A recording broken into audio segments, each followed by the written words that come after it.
You are living in the most dangerous time in American history.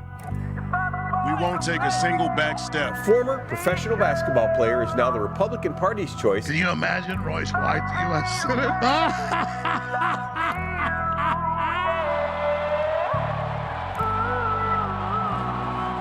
White won the endorsement on May 18th with 67% of the vote. There's nothing that guarantees we win, but I guarantee you if we lose, we will die.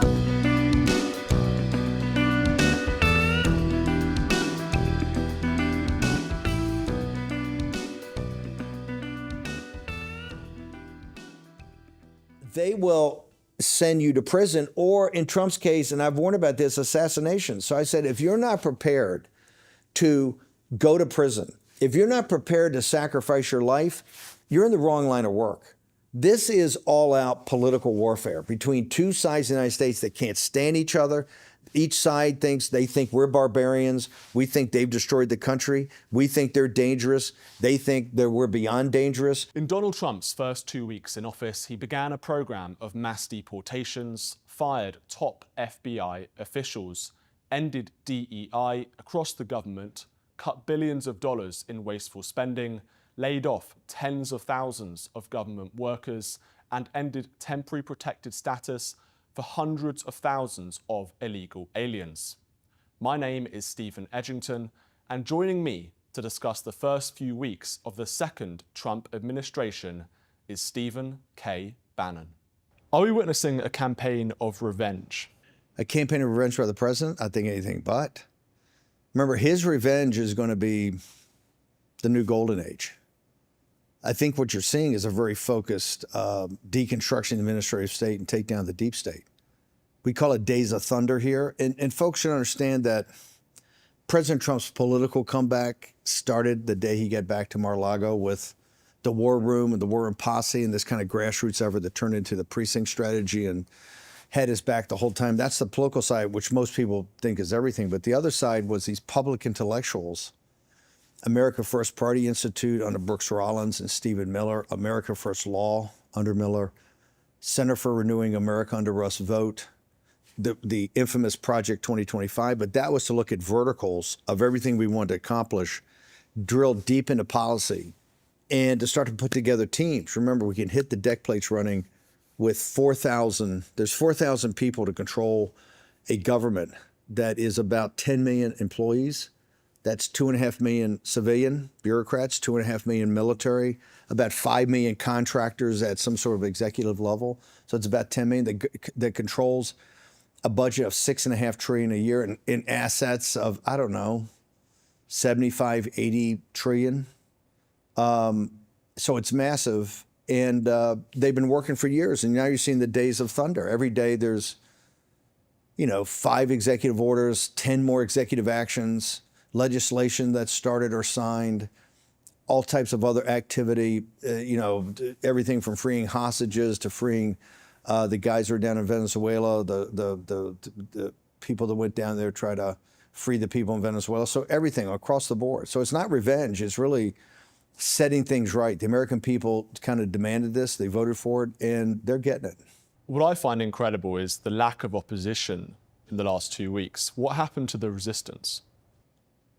I think you see, I want to make it the analogy kind of the Tory party to the Reform Party. In the established order, they get so lazy because they control the levers of power. They control the financial community, or the financial community. So it's the financial community, the tech community, the corporatist, the universities, pop culture, high culture, media, and they get lazy.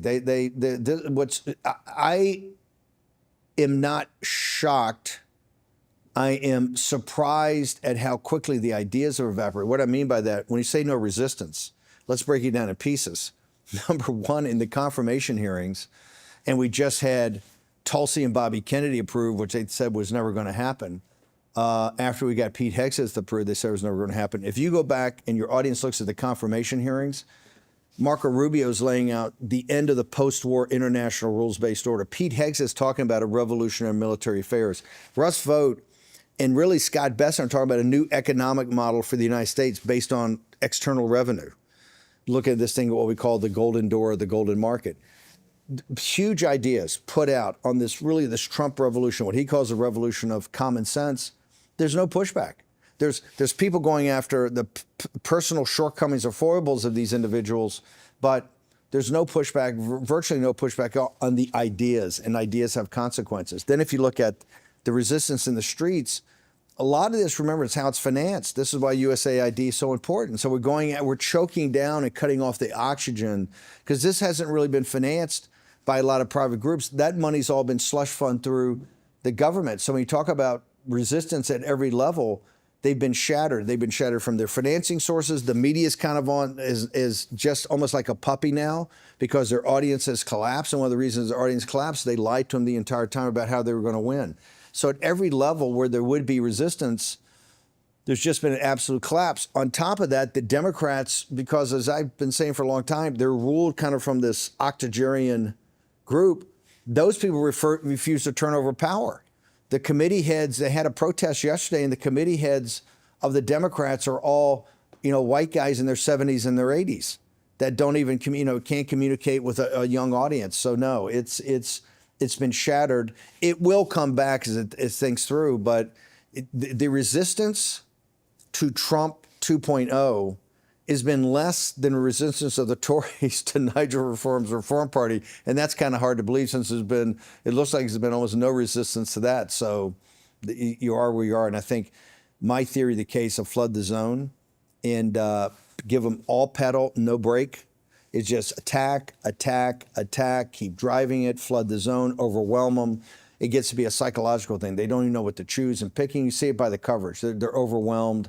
They don't know where to turn. They don't have the normal levers of power they could grab. And so they're kind of adrift. Who do you think should be on the top target list of the Trump DOJ? Well, first, I think we have to go back. I'm a huge advocate that radical transparency and declassification is our best friend. I think just in the Trump era, we have to go back to the beginning. And I'm a very strong advocate that DOJ can handle this because they got so much going on. To really make sure that we never go through another period of weaponization, I think a special prosecutor overall has to do it. And the special prosecutor then goes back to even before Trump was president. You go back to Crossfire Hurricane. You go back to Cambridge. You go back to MI6 involvement. You go back to the Five Eyes involvement in all this. You're going to have to go in some places that people don't want to go, but it has to happen. We have to find out about the intelligence community overall. You have to go back to the Russia hoax, all of that. You have to go back to then the stolen election. You have to go back to J6 to get to the bottom of that. And then the vast criminal conspiracy against President Trump to indict him 92 times on charges that just on the Jack Smith stuff alone would be 300 years in a federal prison because they wanted him to die in federal prison. The reason they were so over the top, your audience should miss the point, they never thought we would be back. They thought we were finished. We can put Bannon in prison, Navarro in prison, we can prison Trump. They're finished. It was the exact opposite. And that's one of the reasons that they're so shocked and so not organized in the resistance. They just got lazy, right? And didn't work the big muscles, didn't do the reps you need like in sports to be on top of things. In addition to all that happening, I think further investigations have to go on the pandemic. Further investigations have to go of how we had this, of the invasion of our country, very organized, who paid for it, who did it. So to me, there's a massive series of investigations we have to have so the American people can fully understand how the apparatus came about, how it was weaponized, and then how is it used against the American people and everything like the pandemic to things like the invasion of our country. So I think these are massive investigations. If I felt confident that Congress could do it in an organized way with public hearings, I would be the first to advocate that, and maybe it's dual track. But I believe you have to have a grand jury, you have to have high levels of evidence, and all this has to be made public. But I think this goes on for years, and to me, it's one of the most important things we could do. It has to happen, or we're not going to have a country. Just us winning and changing fundamentally things, the Administrative State you have to go, the cancer is in the body, it's metastasizing. Now we're here stopping it on the Administrative State, on the deep state, but you got to go back to the source of the disease and really not just cut it out, but actually understand and study it of how it happened and who's responsible. And I think there's going to be a lot of people that go to prison. I mean, I think a lot of people are going to go to prison for many, many years. Just before Biden left office, he issued a series of pardons to his allies, preemptive pardons and so on. Do you think that those should still apply? Is there any way of getting around those pardons? It's a quite fascinating topic. I believe Biden waited too long because he's trying to be cute and don't want to too wit. The people were walking into the Capitol for the inauguration, and at noon is when you traditionally take the oath around noon. So officially the term ends at noon on the 20th. People were walking in at close to 11 o'clock, and they're announcing pardons. This is how ashamed they were of the pardons for the family, etc. I find it ironic, since I went to a federal prison, and I didn't go to a camp. I went to a prison. I went to a cell block and a cell in a 800-man prison that has 1,200 prisoners because of overcrowding. The people that put me there are who thought I would never return and never come back. Nancy Pelosi has kind of been kicked to the curb because all the older Democrats are looked at as feckless. But the J6 committee went begging for pardons. This is unheard of. They approached the White House and put huge pressure on Biden to give them preemptive blanket pardons, which we don't even know is legal. It's never happened in the United States except one technical time on Nixon. And Nixon really had a House Judiciary Committee that was about to issue criminal indictments on him. So it wasn't like he didn't, they had a process that went on for over a year. Nixon knew specifically what he was going to be charged with when this happened, or relevant thing. So it wasn't a blanket preemptive pardon. It was kind of done to make sure he had a deal. They guaranteed it to him so he'd get out of the White House and they could go on with their life. This is totally different. The people that put me in prison for a misdemeanor for 4 months, which also people understand, in a federal prison, the prison I was in is over 100 years old, has never had a misdemeanor. One of the wardens and one of the guys there told me one time they couldn't find a misdemeanor in the federal system. Our prisons are so overcrowded, they don't even have room for the felons. So those people, Liz Cheney and Benny Thompson, the people that went after Trump and gave criminal referrals on Trump that Jack Smith then lined up for 300 years in prison, crimes for 300 years in prison on Trump, and sent Peter Navarro to prison and sent 1,000 J6 people to prison. These people then went begging for a pardon for what they had done. I'm going, whoa, what they done can't stand up underneath scrutiny. So number one, I think technically, and I've been a big advocate of this, that the Justice Department should not effectuate any of those, or we've got to go another route because we are going to hold these people accountable. This is going to be a massive part of the investigation of the vast criminal conspiracy, not just against President Trump and not just the people but what actually went on. I have no time and no burning place in my heart for revenge. What I have is that this can never happen again. Fortunately, I happen to be a tough enough Mick that I could get through it 70 years old, 4 months in prison, which is not easy. These prisons are quite dangerous because of the drugs, okay, and the violence that comes from the drugs. It's really for the J6 people and others and people that don't have my financial resources or kind of, cussedness, that they have to be protected. We can never allow this to happen again. I know so many people are saying if they went to prison, they'd be shattered for what they had to have. The J6 people were so arrogant, so cocky in Justice Department because they never thought Trump's people were coming back, and now they're petrified. And I hear that Jack Smith's team is quite upset that they didn't get pardons. I will just tell them, lawyer up.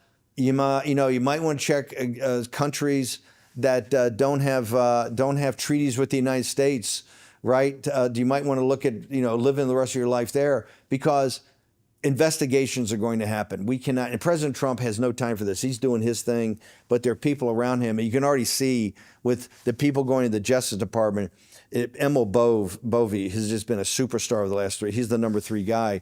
The people around President Trump that Boris Epstein put in there are extraordinary. So folks in England should understand, we're going to have things like this are going to happen every day, but there's going to be a massive investigation side that's not driven by Trump, but driven by other people, so we can make sure that this never happens again in our republic. Are you satisfied that you're not going to go to prison again? Because I know there was a case in New York against you. Obviously, you're not protected. No, I don't think I will go to. It's a totally trumped up charge. When they built the wall, it went from saying, oh, he stole $22 million and they did it from all people in Manhattan. They just in a court filing or in court a month ago, they said it's about $50,000 that I gave to the veteran that had no legs on money that they were paying me to do all the organizational effort I did around the wall. So now I'm very confident that I won't go to jail again. But you know what? It's an Alvin Bragg. We now know that U.S. aid money went to back Soros to back this. These are all rigged. It's the same situation that gave President Trump, found him guilty of 34 felonies. So you can't get a fair trial. You know that. And they would put President Trump in. If he had not won on November 5th, your audience should understand President Trump would have been in, they would have tried to put him in prison for a decade just in New York City. So this is dangerous. It's so rigged. And we're seeing people now start to reject it. But no, I feel highly confident that won't happen. But I tell people, don't think this is, unless we take this out root and branch now, this could always come up in the future. And I tell people when they first come in, they want to be in leadership roles. I said, listen, you got to do a deep you got to do a deep check here, because we're going up against the established order that controls the most powerful nation in the history of the earth. They will send you to prison, or in Trump's case, and I've warned about this, assassination. So I said, if you're not prepared to go to prison, if you're not prepared to sacrifice your life, you're in the wrong line of work. This is all-out political warfare between two sides of the United States that can't stand each other. Each side thinks we're barbarians. We think they've destroyed the country. We think they're dangerous. They think that we're beyond dangerous. There's no love lost here between others. And look what they did to President Trump. And now that we're in charge, we owe it to this country. And here's what I tell people. Just get the facts out. What helps us every time there's more facts that come out, because now, look what's happening. Ratcliffe gets to the CIA, and in 2 days, first day, well, guess what? The CIA actually did agree. The CIA did agree that the virus came from the Wuhan lab. What did War Room say on, I don't remember, January 20th of 2020? We came out with that first, and we were taken off all platforms. We were deplatformed because this is conspiracy theory. Now we know the CIA had information. The next day, Ratcliffe leaked out that, hey, the Chinese Communist Party, since the PLA controlled the lab, maybe either inadvertently leaked on their watch, or they might have even released it on purpose. So my point is, I want to declassify 5 million documents right now. I want to have radical transparency in all of these court hearings, including, we're a huge believer that General Milley must be recalled to active duty. He must go before a military tribunal under the laws of the Uniform Code of Military Justice, which is different than civilian law here. General Milley has to be tried for treason, because I believe he's guilty of treason, but that has to be done in a fair and equitable way. But I think that has to be done now. And so you're going to see people around President Trump and people in the MAGA movement that have these platforms that are quite powerful, really putting pressure on that we got to drive this one and continue to do it. And people should understand, I'm a huge advocate of releasing documentation of what MI6 and the CIA have been doing for years. The British people are not paying, didn't know they were paying for this. The American people didn't know they were paying for this. This is not acceptable. It's very much like when the Church Commission came up in the 70s, because the CIA, we had no House Intelligence Committee. We had no Senate Intelligence Committee. The CIA had been out of control. We found out in that all the involvement they had in assassinations in sub-Saharan, in Africa and in Latin America, and they didn't even want to touch their involvement in assassinations here in the United States of either Martin Luther King or Bobby Kennedy or Jack Kennedy and or others, right? Their involvement. And so I believe in massive declassification and massive radical transparency. Now, let me put the Democrats' view of the first 2 weeks to you, and I want you to react. So this was in the New York Times. Senator Tim Kaine, describing Trump's first 2 weeks, said it reminded him of his time when he lived in Honduras during a military dictatorship in the 1980s. He said it's like watching Putin or Berlusconi, which is a bit of an odd comparison to the Italian Prime Minister. They also say that Elon Musk has far too much power. He's a billionaire who has lots of government contracts, has conflicts of interest. They also say that President Trump is abusing his executive power and he should be going through Congress for doing all sorts of things that he's doing using executive orders and so on. So are we seeing Trump the dictator? Is this an abuse of power? Ideas have consequences. The ideas of our revolutionary generation and our framers had big consequences for your audience. Remember, we were one of the founding elements with India of what was going to be a superpower empire, and our revolutionary generation specifically opted out because they saw what a landed aristocracy or what an oligarchy could contaminate commons, right? Which they felt commons was crooked, and also give monopolistic power to like the British East India Company. And our revolutionary generation, who remember, would have financially benefited because they were lawyers and real estate speculators and merchants. Some might call them freebooters. Tax dodgers. Well, because they had a definition of, they had difference of opinion of external revenues versus their money. But those ideas had massive consequences that eventually led to a break in a military break that we had to win our freedom on a battlefield after 8 years. Here you're seeing, and I want to make sure your audience understands this. There is, as President Trump was in these years of what I call the lion in winter. And what the Republican establishment would make sure, they would go to Mar-a-Lago to make sure the lion was in the cage.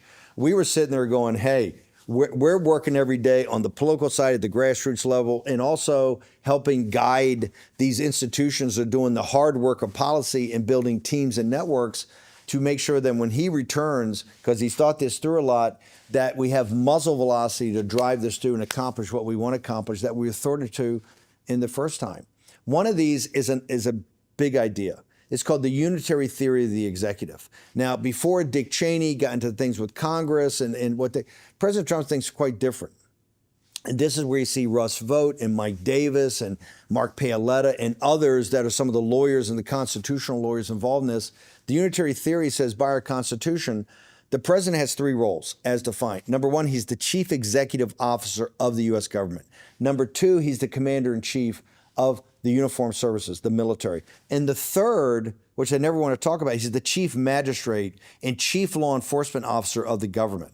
Now, since Watergate, and Watergate was really a legal coup against Nixon, not so much CIA was involved, other people were involved, the Woodward and Bernstein, the media, but it was really Judge Sirica, a federal judge, working with lawyers on the House impeachment committee, also working with lawyers in the DOJ that we now know did much of what they've been trying to do with President Trump. And so they hate the fact that the Justice Department, the FBI, has been hermetically sealed, and these progressive left globalists have run it at detriment to any Republican administration. And although most Republican administrations didn't go hard at all, they would be batted back immediately. And even President Trump, we were thwarted in year one. So in the unified theory, as chief executive, he's sitting there saying, hey, they give me pretty open field running in the Constitution about my Article 2 powers, to wit, and what Kane's talking about a lot is about the money that gets allocated or appropriated is a law.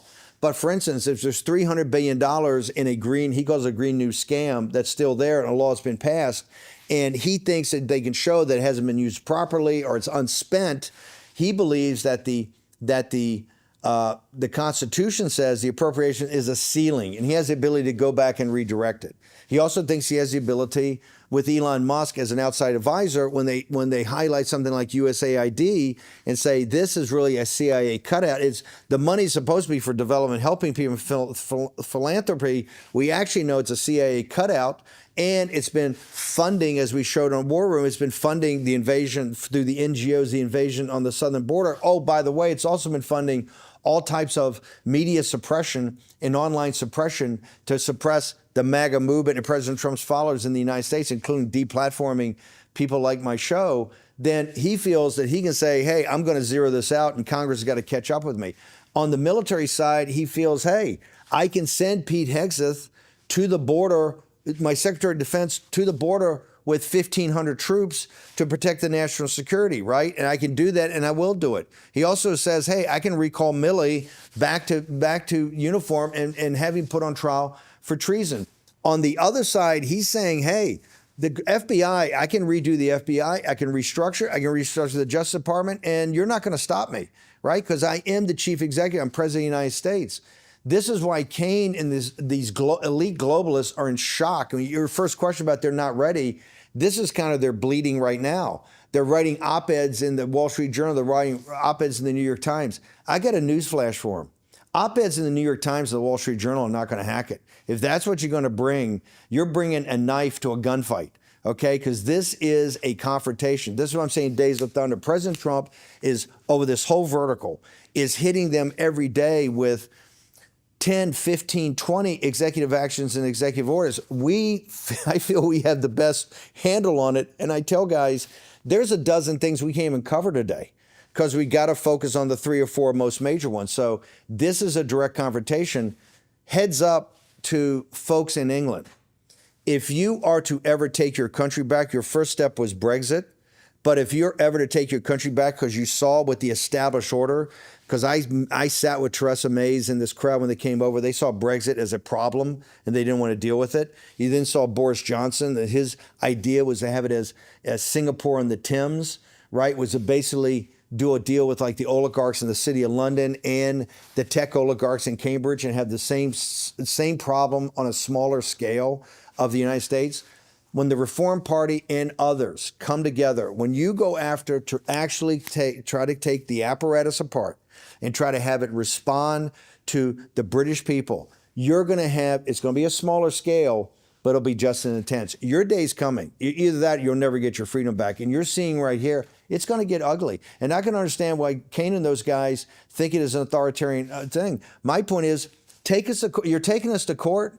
You're using the court systems. You can't pass legislation because you're not in the majority of the thing, but you can still get up there and use the bully pulpit. You still have all the media, although they've been kind of shattered by new media and the podcast, right? And the things like the GBNews of the world. You've been shattered by that, but you still have all those tools. If you have an argument that people believe, and this is my point to our side, radical transparency. The more information you put out, the American people go, I didn't know that. I'm paying for that. This is why we're $2 trillion. Radical transparency, radical declassification of these documents never should be classified because it's classified to make sure the globalists and the elitists can do it. So Tim Kaine's going to have many more bad days in front of him. They've already suing us everywhere from the deportations to every step President Trump does.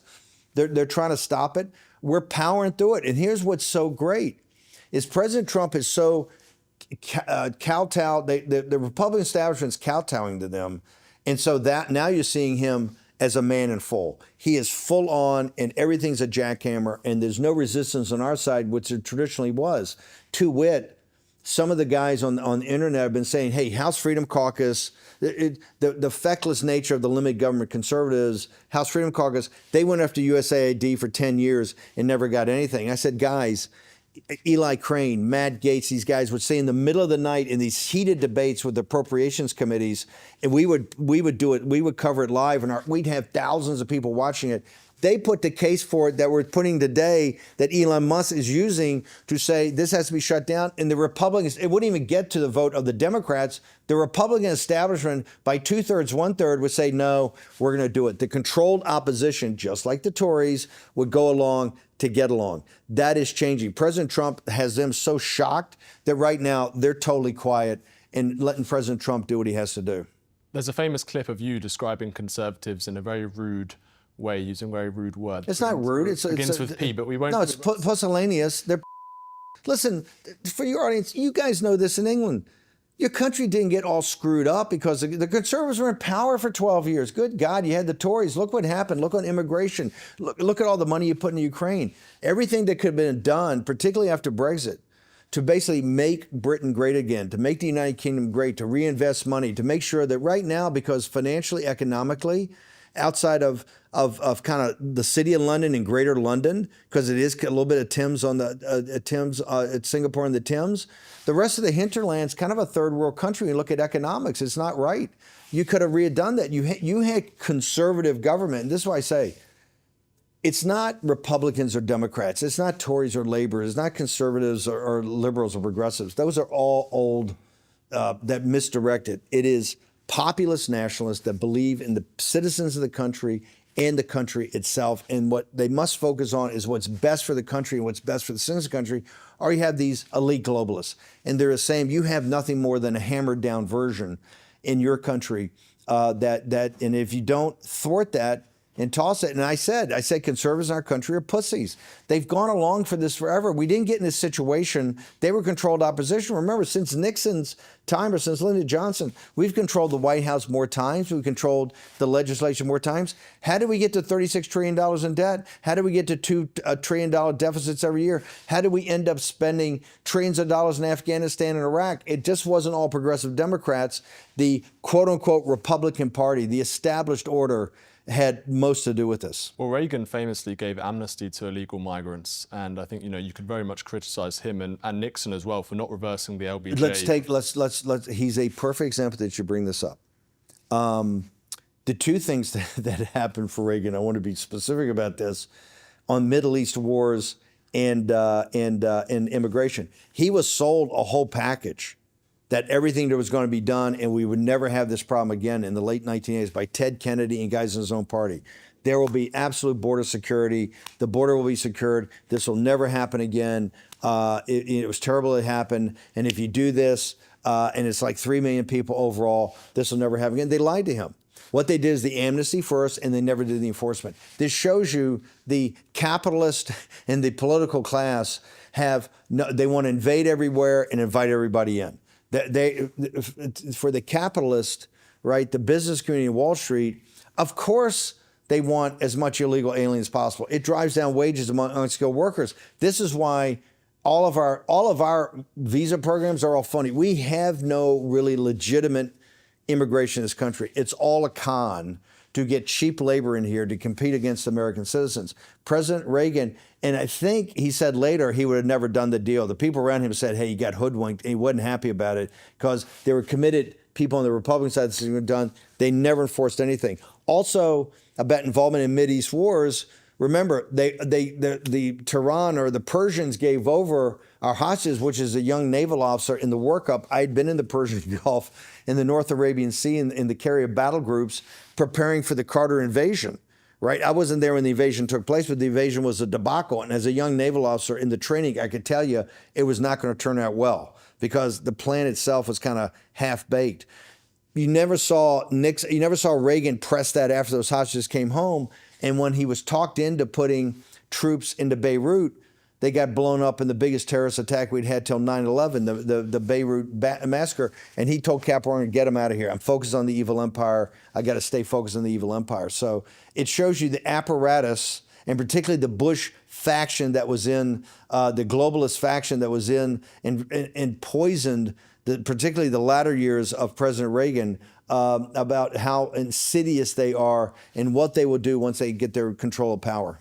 You talk about the globalists, and I want to mention a few people who might be viewed as globalists to some. Mark Zuckerberg, Jeff Bezos, even Elon Musk, who is very much in favor of H-1B visas, bringing in... He's trying to convince me he's trying to convince me as a populist nationalist. I said, right, well, I'm saying to you that perhaps they're not, right? So first of all, okay, stop. So why are they surrounded? Why has President Trump surrounded himself with people who are globalists? If you saw the, and I realize now why he did it inside. Yes, it was cold, but it was beautifully shot. It had TV lighting, and it was like he wanted to recreate the deck of the battleship Missouri in Tokyo Harbor in 1945 with MacArthur there and Admiral Nimitz taking the surrender of the Imperial High Command. Those were the Oligarchs that essentially come to sign a surrender document. Okay, they had opposed President Trump in the first term in 16 campaign. In the first term, they fought a separate way. All of these, except for Elon, and I'll get to that in a second. Every one of these guys that was on display, it was like a display case. Right? It was like Teddy Roosevelt would go big game hunting and have like a water buffalo from the Amazon. He had them right there front and center. He wanted the whole world to see it. He wanted the whole world to see that they're supplicants of Trump who they try to defeat. We'll talk about their influence over time, but that was number one. I beat these guys. They're here kissing my ass. They're coming to Mar-a-Lago with their little $1 million checks and all this stuff. They want to be best friends.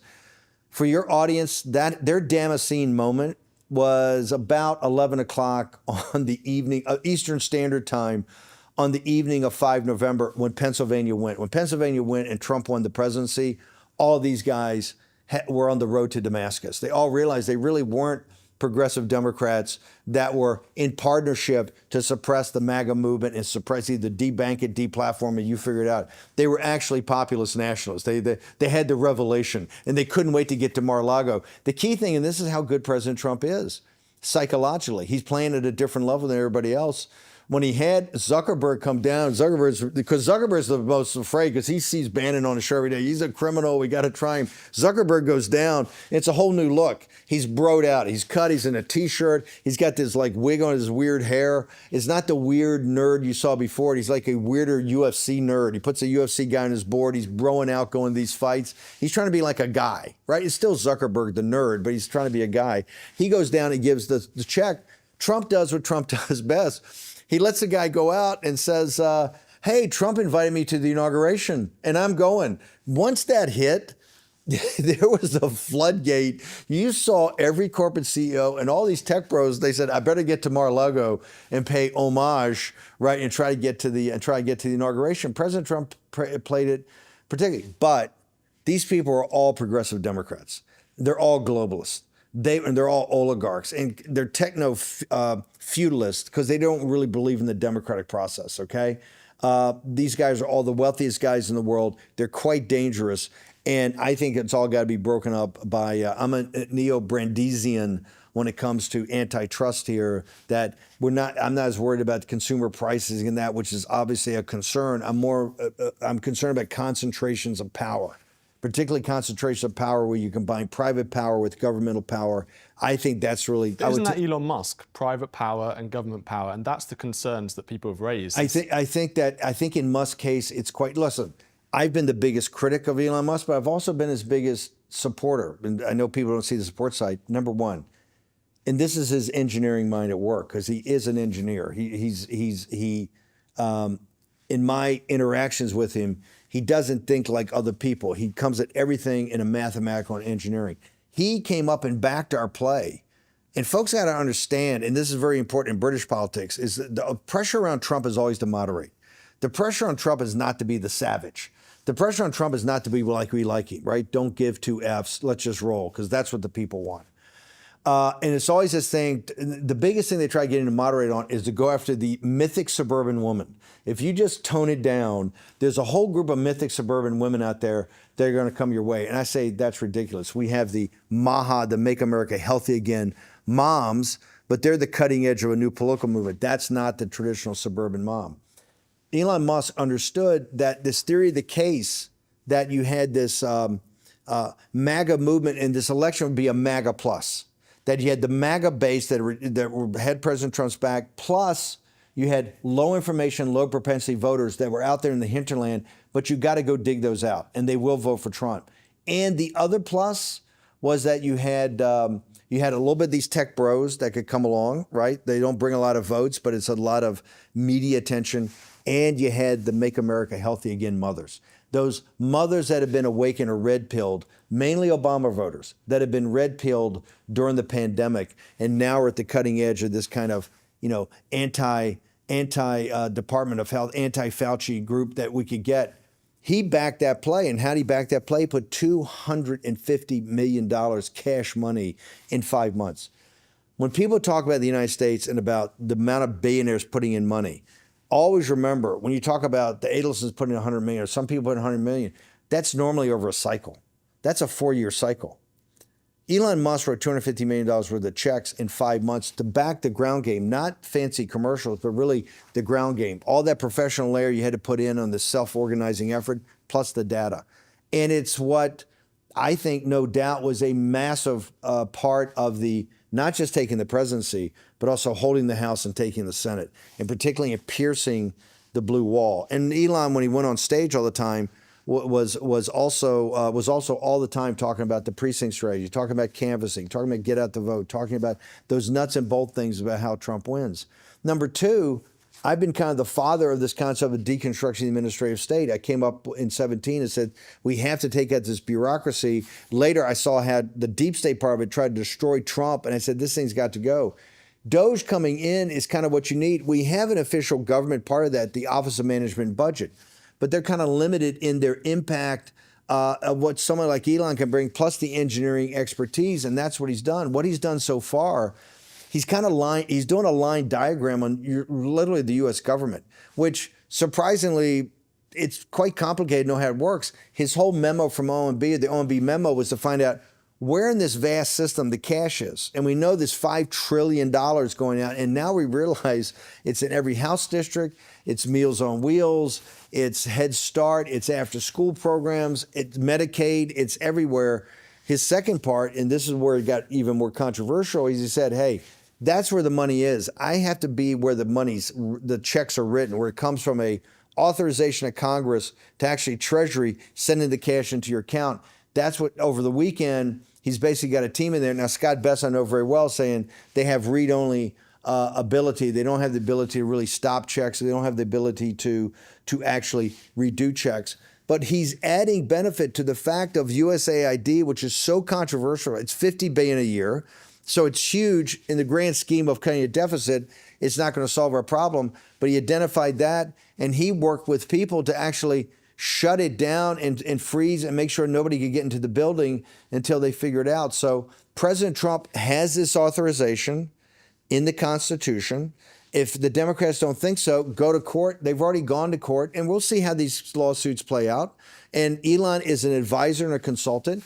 I agree that there's going to be issues about data. There's going to be issues about personal information that has to be hermetically sealed by the department in charge, whether it's vested in Treasury, whether it's rush vote over at OMB. I'm sure those things are being done. President Trump's obviously very concerned about that too. President Trump just came out and said, hey, the guy does what I want him to do. And if he comes to an idea I don't like, I don't do it. So I'm in charge, right? He just said this on the tarmac yesterday. He said it in another, I think, interview last night. He says, I'm in charge. This guy's not co-president. He's an advisor. He's doing good work. And where I don't think it's good, I won't let him do it. So in that case, and remember, I have big issues with Elon Musk. I was going to ask, just very, very quickly, just to clarify, do you think he is a globalist or not?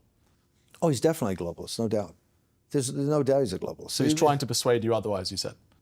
I think that if you see on his profile on Twitter, I think he's trying to. And look, he's retweeting you a lot, I see. He put a segment up we had with Michael Benz last night, because when somebody's doing something positive, I'm the first to give him credit. Like I said, I gave Elon credit for those first two things when other people wouldn't. I'm the first one that went out there and said, hey, this guy's added a lot of value. I'm also the one, given all my work, the third element, all my work in Europe, and particularly with Brexit, with Nigel Farage, I was the first one to say, hey, Elon, particularly Alternative for Deutschland, and I adamantly opposed what he said about Nigel because it's not true. I think Nigel's true. But, you know, even Nigel and I'm a huge supporter of Tommy Robinson. And I've gotten a lot of grief. You know, with Raheem Kassam and really at Breitbart, we drove that story for years. It was Breitbart, and Nigel's very upfront. That's not for me. I don't think that's a way for us to basically take over the Tory party. He has a different view of it. He's clearly the leader. We're just media guys. I've committed to go to Tommy when he gets out. I've always been close to Tommy. Raheem's put on tributes and rallies for Tommy.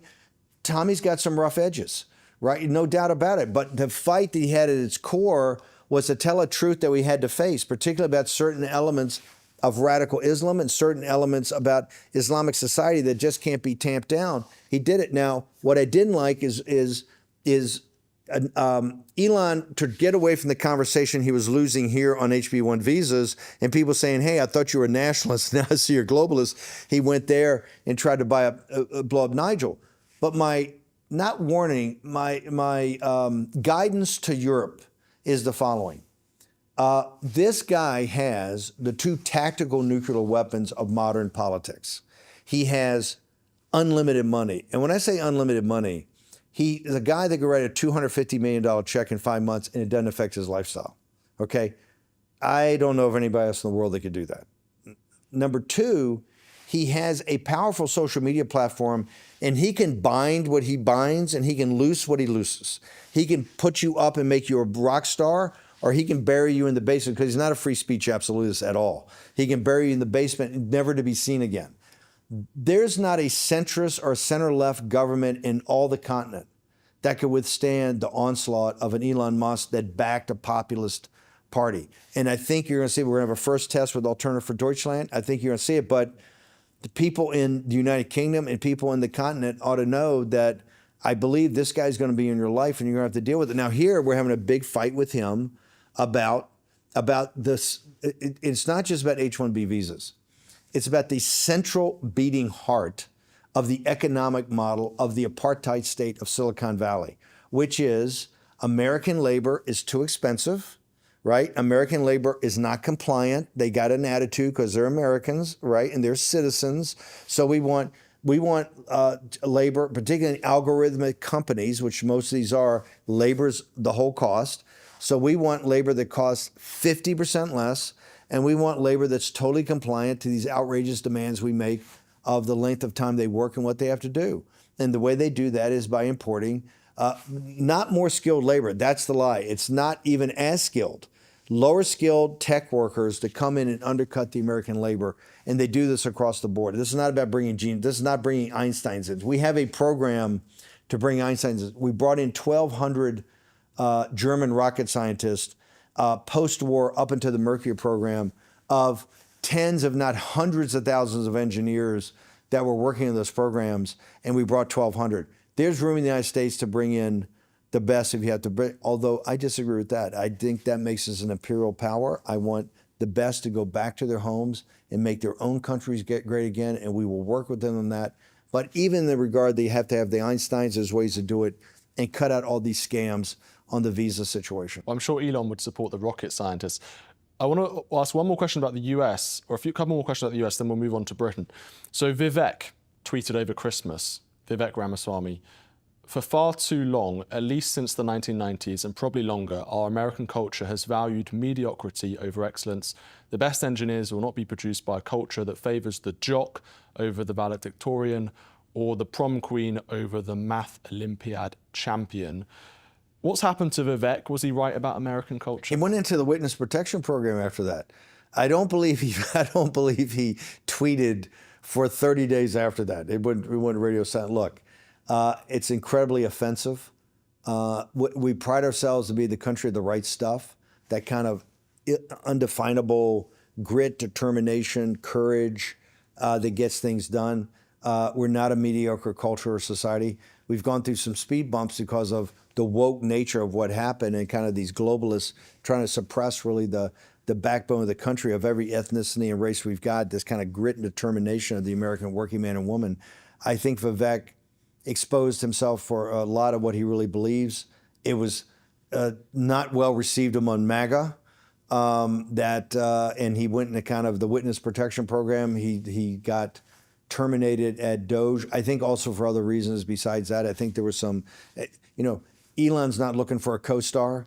And since he's not co-president, that's his deal. He's not looking for a co-star. And I think Elon's got his own way once he wants to run things. But Vivek is now announced he's going to run for governor, or very close, I think, to announcing for governor of Ohio. So we'll see how that turns out. You mentioned Marco Rubio's comment about the end of the post-war international order. This is something that I know that you've been talking about for many, many years. Do you think we're witnessing a circulation of elites? Are we witnessing the replacement of the so-called globalist elites who have ran the United States, ever since the end of the Second World War, with more nationalist elites? We would hope so. I mean, clearly, if we took the beach in 16, and since they stole it, we kind of held a bridgehead. Now we've got a second wave that's come up in, and now we're driving towards Berlin. We're breaking out of the hedgerows of Normandy and driving across the plains of France to take Paris and then eventually get to the Rhine and take Berlin. What do I mean by that? I mean that you're seeing populist nationalists with confidence. President Trump is owning these decisions. I mean, he's larger than life right now because the Democrats are in such disarray, and he keeps driving decisions every day. There's executive orders on the economy, on tariffs, on immigration, on deportations, on virtually every vertical we have that thinks has to be turned around. You're seeing populist nationalist policies come in with people. What's fundamentally so important, I hope your audience doesn't miss the point, is you're seeing a geoeconomic and geostrategic not reimagining, a kind of a massive pivot in the United States. When we say the end of the post-war rules-based order, that means we don't want to be an empire anymore. President Trump is doing pretty obviously a hemispheric defense, whether that is sending Marco Rubio on his first trip. He didn't go to London. He didn't go to Brussels. He didn't go to Asia. He went to the Panama Canal to tell these guys, hey, we need you to step out here and say, one belt, one road's over, essentially kicking the Chinese out. We're taking our canal back. The canal all the way to Greenland is the Mahanian strategy of that the old British Empire had of, here it's going to be hemispheric defense. We're going to make sure the Chinese and Russian Navy can't connect in the Caribbean. We're going to make sure in some sort of partnership with an independent Greenland that we're going to have I think a base there, a big nuclear submarine base, so we don't have to depend upon Reagan in Scotland. And that is going to guarantee that we control the Greenland, Iceland, UK gap.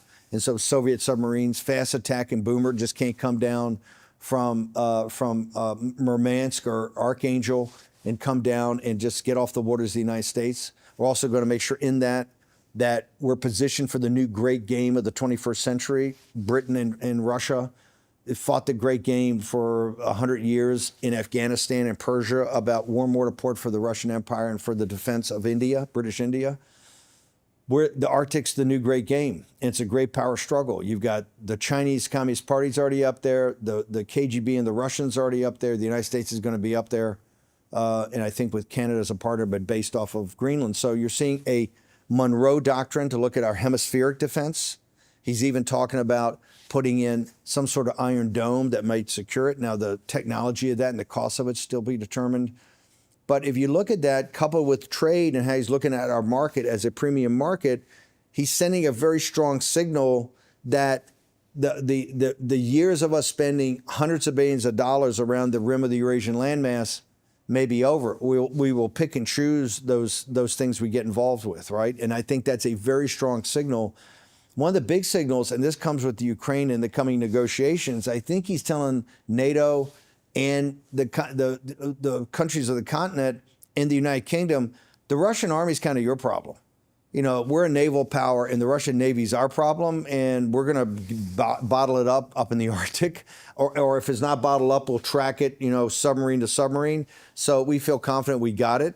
Russian army in that part of the Eurasian landmass near Kursk and Stalingrad is, we would strongly recommend it's not an English problem, but Boris Johnson, you guys have at it, but it's not an American problem. It's not in the vital those issues are not in the vital national security interests of the United States. I think it's a very strong signal, and I hope people in the powers that be in London are paying attention, because we can't afford it anymore. Remember, we're trying to work through a financial crisis here where we have $2 trillion of deficit. We have to borrow $2 trillion a year just to make it, and we got to stop that.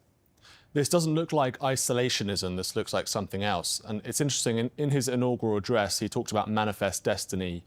Do you believe that if America isn't expanding, it's declining? Not expanding and declining. What we've had here is managed decline by our elites. What you have to do is remove the globalist elites. We were under managed decline in every area, in education, in healthcare, trade, national security, our culture, borders, all of it. We lost our, what they say is so important in this Ukraine situation, our sovereignty, our territorial integrity, and our self-determination of our citizens. That was the southern border of the United States. We've had 12 to 15 million invaders just on Biden's watch. I'm not talking beforehand. Beforehand, the number could get to 30 million. I don't even count those people anymore. What I count is what happened on Biden's watch. And it's extraordinary. Trump's reversed that. That's about make America great again. And there is a sense in this kind of new hemispheric look of hemispheric defense, particularly with partners like the Bolsonaros in Brazil and Milei in Chile or in Argentina, that this APEC conference that was in Chile, I think was an eye-opener for everybody, how deeply the Chinese Communist Party is in Latin America, in Central America, in Canada, really in Mexico. I believe his initial trade pushback was targeted at the Chinese Communist Party to focus on first Mexico and Canada, particularly around fentanyl, which is the new opium war against the United States, a chemical warfare attack essentially against us, losing 100,000 people a year. And the hidden costs, which nobody talks about, trillions of dollars of costs going forward from really people who've been turned into zombies. So if you're not dead, you're ruined to society. So President Trump's very aggressive on this. You are going to see, because he has in this idea, this concept of, hey, maybe we partner with Greenland. Maybe there's some way to, with an independent Greenland, we partner. He thinks that there's, and he's got pretty convincing evidence, both on the trade side and in the national security military side, that it may make sense for Canada to partner up with us in some sort of form. I don't know what that form is. He keeps talking about it as another state. Maybe that's right. in Canada, not just the geoeconomics of trade in the one market, but as importantly, Canada's greatest defense, it was its northern border, which was frozen. Now that may be their soft underbelly. As the Chinese Communist Party in China becomes a major great power in the Arctic, they look very vulnerable. So President Trump is thinking, he's thinking downrange. And I think people should understand in his 4 years when he was out of office, he took it very personally how it was stolen from him, but he planned and plotted every day, not simply the political comeback, but the policy comeback. What are we actually going to do? So he says, my revenge is a new golden age for America. Why his acolytes and people are looking at these verticals that we're driving to, but there's also something of holding people accountable for how this happened, of how we got in this situation. Not just President Trump and J6 and the Russia investigation, all that clearly has to be looked at, but I'm talking about decades and decades of rot in the United States. How did this come about, and how did the American taxpayers end up paying for it? Let's talk about immigration. This is a huge issue. I think the number one issue facing the West today. Tom Homan, the border czar, said he's not happy with the numbers of deportations so far. There's been about 1,000 per day detainees being locked up. You know, under that projection, that's only 300,000 a year. That's not nowhere near tens of millions. It's not enough, is it? Not tens of millions. Let's say start with 10 to 12, which is enough. No, and think about it. I'm gonna give you worse news. This is the lowest hanging fruit. I mean, these are people with we haven't even gotten to the people that have orders to be deported. These are all quasi-criminals, right? They're either should be in lockup. For your audience, and our major metropolitan areas are all sanctuary cities, because the Democrats essentially control 20 of the largest metropolitan areas in the country, and then university towns in Aspen and Martha's Vineyard. That's where the Democrats really control. These cities have become sanctuary cities. One of the reasons that people are starting to vote for Trump, because they see the crime, they see the destruction of healthcare and education. Right? Your audience should understand of everything we've done, and Homa's doing a great job. They're all administrative warrants. You really can't go in and kick down a door and take 4 or 5 guys out. You got to nice in the door. If they don't want to answer, or they say, hey, I'm busy today, you have to go away. It's clearly not enough. And it's clearly not enough. The cost is very expensive. It's not, but Homan has a plan to do much more. I think Justice Department, once we get our people in the Senate, and this is why the Democrats are slowing down the confirmation process. They understand once we get control of the apparatus of the Justice Department and FBI, that will change. I think you're going to see a much more aggressive, look, Homan's as aggressive as you can get. What he needs is some runway. He needs the ability to issue warrants. He needs, first of all, the ability to go into city jails, into state prisons, and take out the convicts there and send and deport them south. We need deals with these countries. Rubio, first trip goes to Central America. He's making those deals and getting those arrangements set up right now. That'll be very important. You'll see this ramped up, but your audience should understand this is not going to be easy, just like it's not going to be easy in the United Kingdom. If you're going to get 10 to 12 million, and I'm adamant, everybody's got to go. They all have to go back to their countries. We cannot allow a situation where people are allowed to come in here illegally and basically invited in by the government. And that's why, because this was not chaos. This was very well organized by Biden and the globalists. In fact, USAID, the charities and NGOs were a big part of this. Okay, all those people come under the heading of the UN's Global Compact on Migration are all part of this. And it's one of the reasons you see in Europe. I won't expose it, all the lies. I'm a Catholic. I'm a Roman Catholic. Catholic charities should be under investigation immediately. They took money from the government. They took money from USAID, plus the second collections in Catholic churches, and used it to invade our country to actually, and now they're out making videos telling illegal alien invaders how to avoid being rounded up, how to avoid going back. So the Lutheran Church, the Catholic Church, there's a Jewish organization out there, all of these NGOs, they're all guilty of the same thing of being being part of a conspiracy to and accomplish in invading our country. We have to investigate all of this. Even the governor of New Jersey was talking about potentially hiding one. No, and I worked with Phil Murphy at Goldman Sachs years ago. He's talking about hiding one. To me, any government official, and this is why I hope Homan gets a little more aggressive. I mean, I should say, he wants to be aggressive. I think what we have to do is let him off the chain. Homan wants to go in and arrest. If the mayor of Chicago is not going to open the city jails for us to take the prisoners out, if he's going to block and thwart by using city resources to stop federal authorities coming in, I think he should be arrested.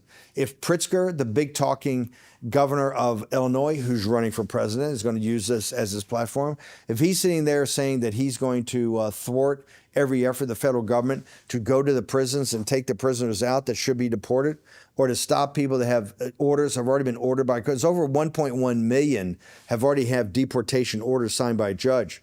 They can go right away. We're not even to that crowd yet. We're still trying to get the criminals, which there's hundreds of thousands of criminals. If they block it, they should go to prison. I think, and Phil Murphy, is he going to hide somebody upstairs? Then you got to go to prison. We have to get hard with this. Homan wants to. We have Homan and Stephen Miller. There's about as hard as you can get. So what's holding them back at the moment? Well, I think number one, we haven't taken control of the Justice Department yet. Pam Bondi's not over there. Emma Bovee, we're kind of doing it in an interim basis, as happens on any administration. The Democrats are slowing this down. This is why the committees of jurisdiction voting out Tulsi Gabbard, voting out Bobby Kennedy were massive wins, right, with Pete Hegseth.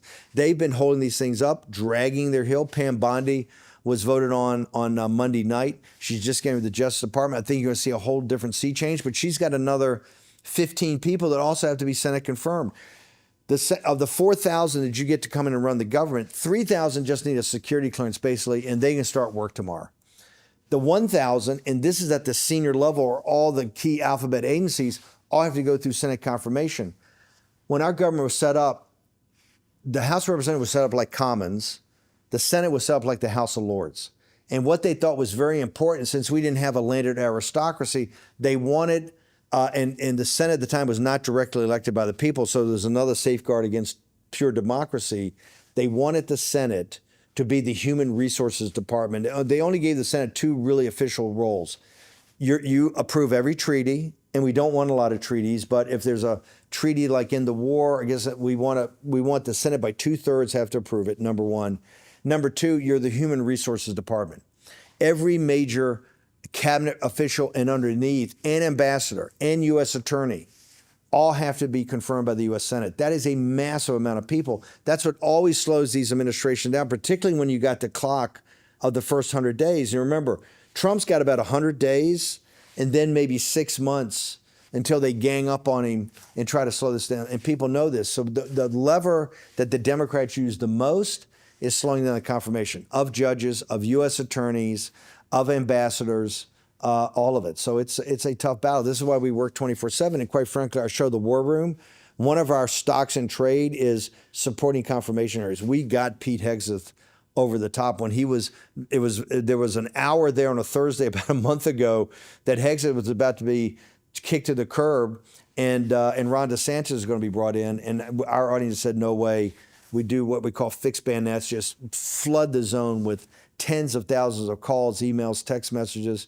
We did it again on Bobby Kennedy, Kash Patel, and Pam Bondi, and Tulsi Gabbard. And, we're getting things approved. But it's so important for us hitting President Trump's marks. What's your message to those protesters who are currently out on the streets in LA and other cities protesting against the deportations? They've got Mexican flags, they're burning American flags. What do you say to them? Do more of it. I think it's great. I think the American people have to see this.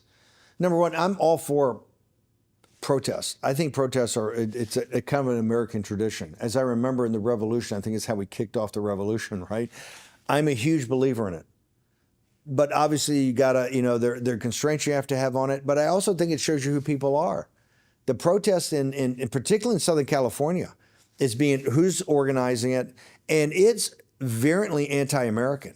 They're burning the American flag. They're waving the Mexican flag. I think people just ought to see more of it. I think the protest at a point in time, you can't let it disrupt the functions of the ICE agents in actually doing this. And I think you'll get to that point eventually. But I think the protests are fine as long as the media is showing who's in back of it, and don't try to cover it up. Let the American people see. Let them see it. It's like the protests you see in London. When you have these big radical Islamic protests, I say cut the cameras on. BBC, these guys suppress it. The British people, because you're our mother country, one thing is the Anglo-Saxon community, the Anglosphere, has tremendous common sense built upon working class kind of experience.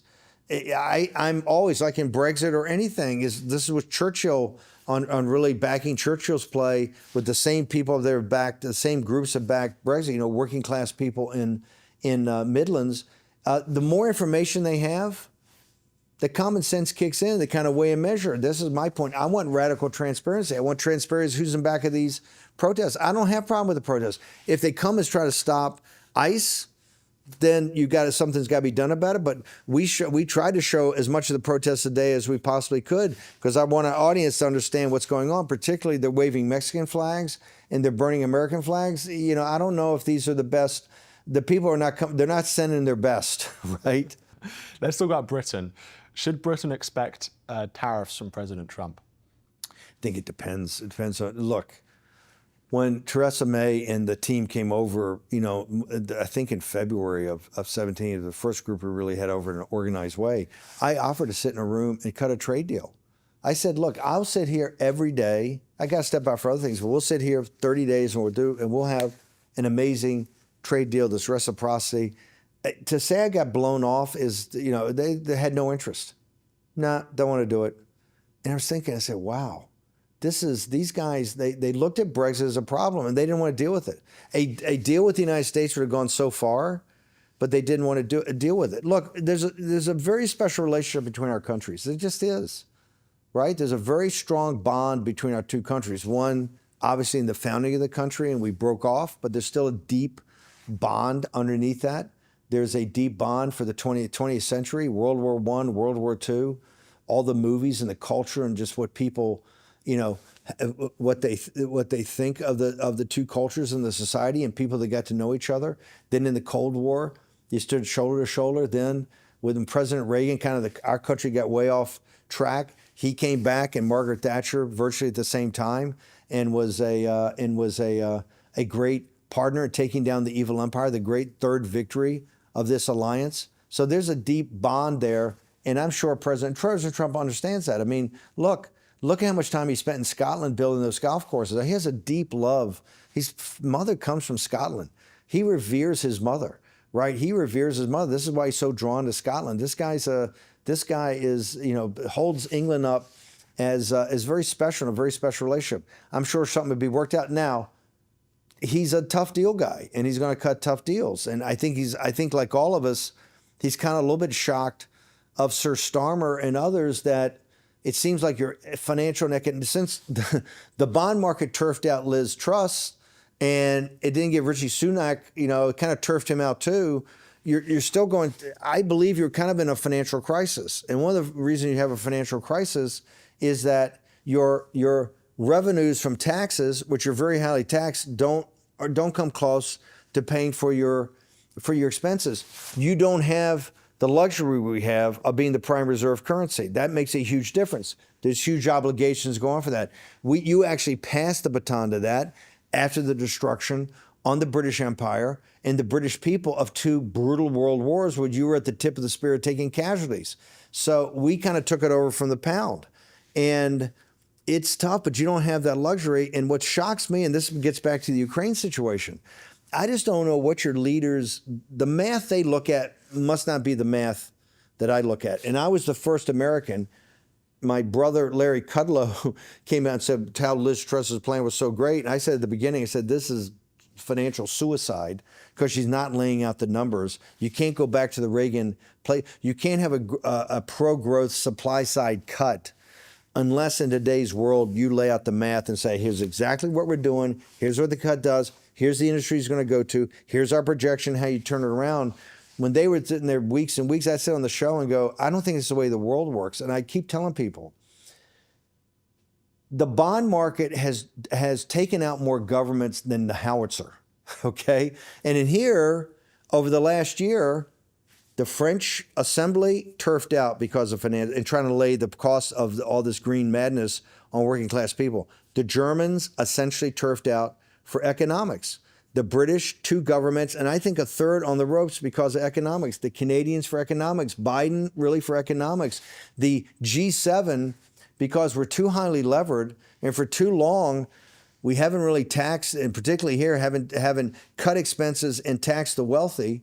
we're in a jam and too much military expenditure. So I keep telling people, we have, I think, $300 trillion globally of debt.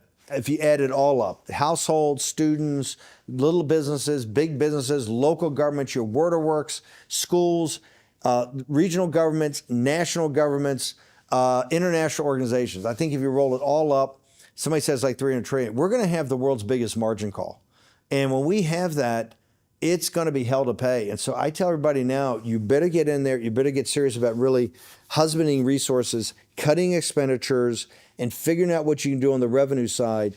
This is why President Trump's come up with this revolutionary external revenues, which he views as tariffs, fees, and duties, which is the way we financed our country up until the early 20th century. So there's huge changes coming on. I just feel, my big fear for everybody is a financial crisis that is worse than 2008. Well, just coming back to Starmer and Trump, because I think that's a really interesting relationship. I'd be incredibly surprised if it was anything like Reagan and Thatcher, but maybe we could be pleasantly surprised. Are there some concerns within the State Department, within the Trump administration, as to what Keir Starmer's doing in Britain, particularly around issues like freedom of speech? Just in the last few days, we saw a man, he pled guilty because he burned a Quran, and they said that that was racially aggravating and so on.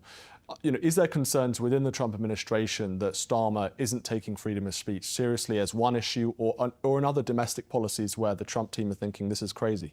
Well, first of all, I think President Trump looks at Nigel Farage as his relationship. And Nigel Farage That's his stature.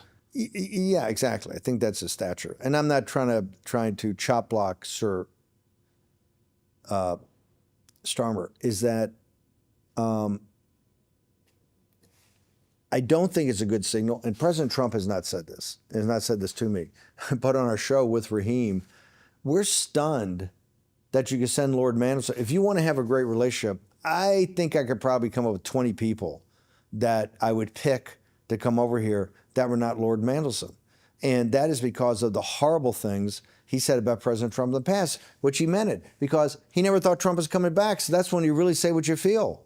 Now he's over here, and the British people are trying to understand he's groveling on Fox Digital. They wouldn't put him on the channel. I think Murdoch may be too embarrassed. He's groveling on the digital, and it's embarrassing.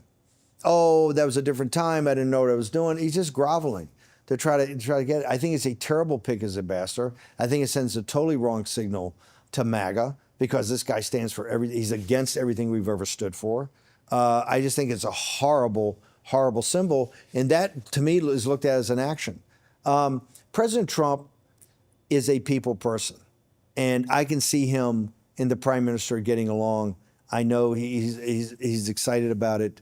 We'll have to see how it plays out. But I think when you talk about people where they really come from, it's Nigel, who's known the president for years, campaigned for the president. And Nigel is a big personality here among MAGA. People know Nigel. We went to, when Nigel was here for the inauguration, one of the best attended events in our entire inauguration over those 5 days. And folks got to understand, there were hundreds, if not thousands, of events.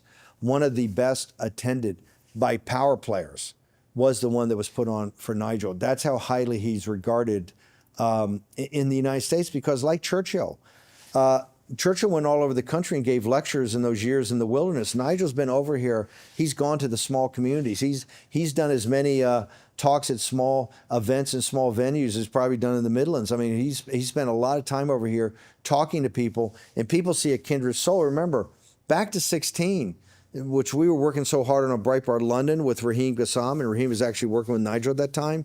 Nigel told the BBC the next day, if it hadn't been for Breitbart London and Bannon and his team, they don't know if they could have pulled it off.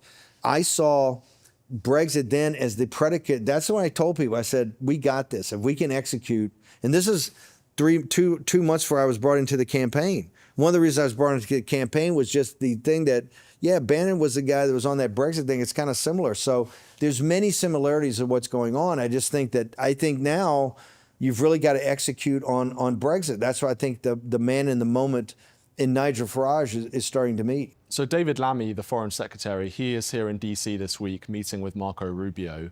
And one of the things they're going to be discussing is this Chagos Islands deal. Yeah, now, big. to give a bit of context, Mauritius, which is a country in the Indian Ocean wants to have sovereignty over a British territory, the Chagos Islands, where there's a US military base.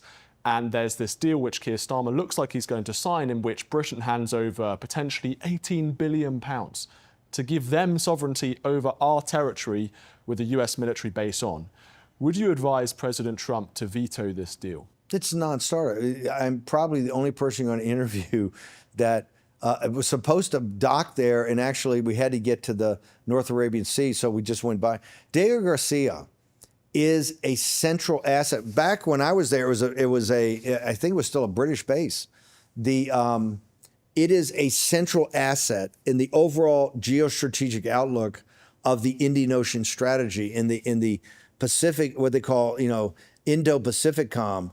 India and South Asia is now central to really the containment of China and stopping China from taking over the Eurasian landmass. This is a key asset under no circumstances now, because it's a naval strategy in the Indian Ocean. And when I was in the North Arabian Sea and Persian Gulf on a destroyer as a young officer back in, I think it was 79 and 1980, Diego Garcia was the only place you could stop. We have to have Diego. If you don't have Diego Garcia, from the Australians, the Royal Navy that's there, and the American Navy, it's taken a major strategic. I'm actually shocked and stunned that it even could be conceived. When Nigel approached me a couple of months ago and walked me through it, I go, isn't that where Diego Garcia is? And they go, yeah. And I go, it's impossible. You can't give that up. That's the one base in that vast ocean. It's the one thing you can pull into, and it's under our, it's under us. We have it now, but it cannot be. And I'm sure President Trump will tell him under no situation. This is one of the things I'm kind of stunned about with the British and being allies on something that's so central. It's key to this strategy. Why this would even come up to gift. I think Mauritius is in hock to the One Belt, One Road. I mean, the predatory, what the British East India Company did in building their network, which is kind of a predatory elite capture, predatory capitalism, then foreclose, you've got the elites in partnership with you forever. The CCP's kind of run a reverse British East India Company strategy where they have these countries from sub-Saharan to Latin America to sub-Saharan Africa to the Panama Canal to all the strategic, they took the Royal Navy's playbook, they read Mahan and said, hey, and they said, hey, I want in. We're trying to reverse that. Diego Garcia is central to this, because if you give it up, you're giving it to the Chinese Communist Party, and we can never allow that to happen. So just to be clear, you think President Trump will veto this deal? I believe that Secretary Marco Rubio is going to inform the Foreign Minister Lamy that this is a non-starter. I would assume that's happened. If not, there's going to be a firestorm from the national. This is an issue that actually unites even parts of the MAGA more isolationist wing with thing, because we do realize that we're a Pacific nation. We've got the 3 island chains. We obviously want to do it with a navy instead of an army. We're never going to fight another land war on the Eurasian landmass. But this is central, and the hawks are adamant. I'm actually kind of stunned it's gotten this far. It's like there's something. I'm not saying there's corruption or kickbacks, but somebody has to check this thing out. There's no logic for why we would turn this over. Mauritius, it's not run by Jeffersonian Democrats, and it is in hock to the Chinese Communist Party. So why would we give the key asset in the middle of that vast desert? It's basically an ocean desert. It's like parts of the Pacific. The ocean is so vast. You have one little essentially refueling station and place to keep weapons, to restock, refuel, and then it's an atoll with a runway and a pier, right? You have a pier and a runway. It's not a garden spot. Why would you give that up? It's like incomprehensible. Kemi Badenoch, she's the leader of the Tory party in Britain, the new leader. Are you impressed with her so far? I'm just not impressed with the Tory party. I mean, it's so feckless. You had 12 years. You had so many opportunities. You had that one with Boris Johnson. All I've seen is just you've thrown away so many opportunities. You had Brexit. You had the opportunity there. There's been so many unforced errors, right? And in Rotherham, she's also part of that didn't want to confront some of these issues that are unpleasant to confront. I'm not saying this scandal. The rape gang. Yeah, the rape gangs. And remember, these are the granddaughters of the guys that stormed Normandy. Think about it for a second. Think of the generation these are the grandchildren of, or the children of, but mainly the grandchildren of. That's what I think about. I think that all the lives that went in to ensure that England had its freedom, and to think that in these working class neighborhoods, these working class girls were these rape gangs. It went on, and people now admitting, oh, we were too afraid to do it. That's not an excuse, right? You have the authority. You have to do something. I think it's a deep scar. It's also, I think, you have to investigate that, and accountability and responsibility has to come up with that. So I see the Tory party, they were there for all that. I mean, where are you after all those years of Tory rule? And here's what you find out. It's not really conservative. It's not really nationalistic. It doesn't really believe in the nation state. It wants to be everything to all these international organizations. You open your border, and everything they give you, they're just tapping you along. It's all just performance. Where they really say they're going to do it, then they don't do it. They say they're going to do it, then you get 1 million illegal aliens in every year, 1 million migrants. Where they say they're going to close them, they don't do it. They're always trying to play hide the football. And so that's why I think so many people get frustrated with politics, and they say all these guys lie. If you're going to come up, you got to be bold. And I think too many of the Tories, when I look at them, they just want to go along to get along. You're not there for a popularity contest. You're there to save your country. And your country's in a crisis now because for over a decade, you actually had power but didn't use power to actually save your country. You're in a jam right now. I can't tell you how much I think you have a massive immigration problem that you still don't want to address. We're going through it right now, and it's tough in the United States, and we're pretty tough hombres, okay? You have a huge issue in front of you have to address. You have huge financial issue in front of you have to address. Economic issue you have to address. And national security and strategy issues. And you have guys like Boris Johnson running around trying to be Churchill that have got you wrapped around the axle in Ukraine. Look, the commitments people are talking about, you signing 100-year treaties, you're talking about making a significant military commitment and a security over in Ukraine. Are you kidding me? The Great Britain, you're going to lose your health care, you're going to lose your education, you're going to lose it all if you don't get a grip on these people. And that's Tory and Labour. The established order, and it comes out of the City of London too, is I think driving the United Kingdom over an abyss. And when you said you've had Brexit and you're going to go over abyss, that means people in charge have not really said, hey, we have our own sovereignty. Let's do something like use our sovereignty. Okay, it's been a very busy 2 weeks for you, I imagine, and for President Trump. Are you just getting started? Oh, it's just started. I've been doing this every day like this for the last 12 years. It's great. If you're going to save your country, look, I could go out and do, I've been blessed by having financial resources. I could go do anything I want. This is what I want. I served my nation on a destroyer, for 3.5, 4 years, at sea in the Pacific, and then up in the North Arabian Sea. Because my heroes growing up were Lord Nelson. Horatio Nelson was in the Band of Brothers. Great man. The great man. I've read everything about him. I've gone all the memorials. I mean, I came from, my family's from Norfolk, Virginia. Very, all enlisted people or people that worked around the base. And well, I'm from Portsmouth, and you can go to Portsmouth's the town that's named right there. Norfolk and Portsmouth are the two towns. Look, I was always inspired by Horatio Nelson. One of my favorite films, like Churchill's, is That Hamilton Woman, which has Vivian Leigh and Laurence Olivier. And when I talk about cultural bonds, I'm from the South, and the novel of the South is Gone with the Wind, and Vivian Leigh, who's British, plays Scarlett O'Hara. That shows you the bonds that we have that are very deep, and particularly with the American South. So it's no, I'm just getting started. I work 18 to 20 hours a day, 6-7 days a week, and I can't get enough. And I tell you, a guy that outworks me is Donald Trump. And people say, well, he plays golf. I said, hey, when he's on the golf course, he's making deals. He's got guys. He's on the phone. He's drilling guys. He's playing with people for a reason. This guy is in beast mode all the time. I've never seen anything like it. He is now, we haven't gotten peak Trump, but we're getting prime Trump. I think we're building to peak Trump, and it's so every day that I wake up, and I get up about 4 a.m. to check international news, to read the Guardian and the Telegraph and the Times and all the foreign papers early. When I get up, I tell people every day's Christmas Day, and I got a dozen boxes to open up, and there's going to be great things in each box. When you've been in the wilderness like we've been in the wilderness, and remember, they took all our bank, we lost all of our bank lines, all of our credit cards, they deplatformed. I'm still banned in perpetuity on all the big platforms. You can't get me on Facebook, or you can barely, Google, they got all the bad stuff up front.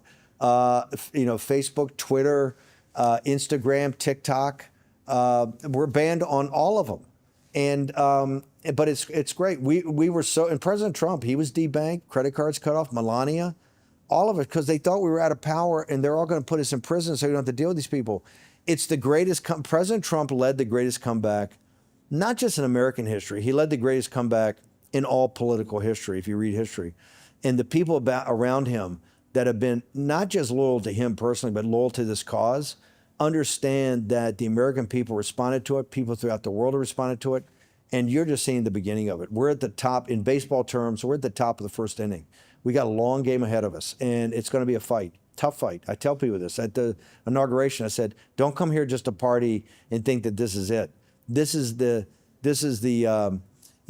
what Churchill said about, I think, El Amin. Now, up until the inauguration, or November 5th, that was kind of the end of the beginning, right? And now we've got the whole rest of the story. And President Trump's here on the hero's journey, so we're here to support him and be part of that, like Nelson's band of brothers. So this is the beginning of the end. Thank you so much, Stephen Bannon, for joining us. Thank you, sir. Appreciate you. Thank you so much for watching this video. If you enjoyed it, please like and subscribe to the GBN America YouTube channel. Everything's up on the bar. We're all in.